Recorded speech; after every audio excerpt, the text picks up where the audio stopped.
I'm Steve from Mom, Pop, Pow. I'd like to talk a bit about my passion for poker. And up until last April 15th, I used to be able to play online at some of the largest poker sites in the world, PokerStars and Full Tilt Poker. Since then, the U.S. government, with the assistance of the Department of Justice, has closed access to U.S. players to those sites. Now, the reasons for their closing are legitimate. These companies were involved in money laundering and perhaps even money fraud, in the sense that if you made a deposit to their website to play, the credit card would probably say AJ Amusement versus PokerStars deposit. Well, anyway, this recording is not about that, but it's more about my passion for poker and the fact that it's now limited to live play here in the U.S. I have some local choices. I can go to what's called the Poker Room here in Seabrook, New Hampshire, or the Seabrook Poker Room as well.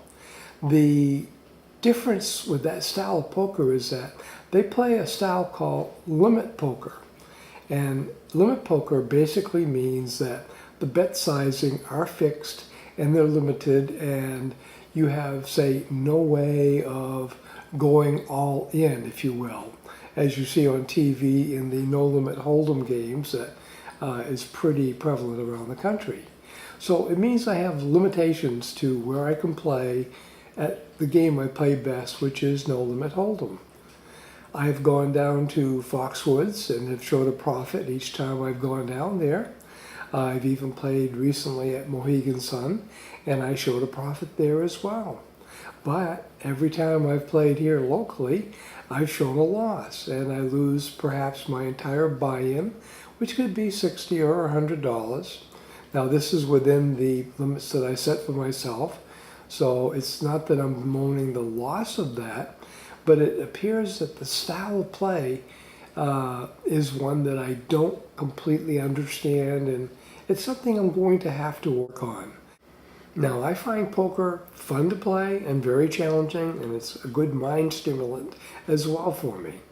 What I don't really care for is the constant losing that I seem to be having when I play the limit games versus the no limit games. So it turns out I'm going to have to do what all players that have these problems do, and that is to both hit the books, study up on the game, find out what my weaknesses are, study my playing habits, and see if I can improve how I do it. And there you have it, a brief summary of my plans and some of my poker passion ideas.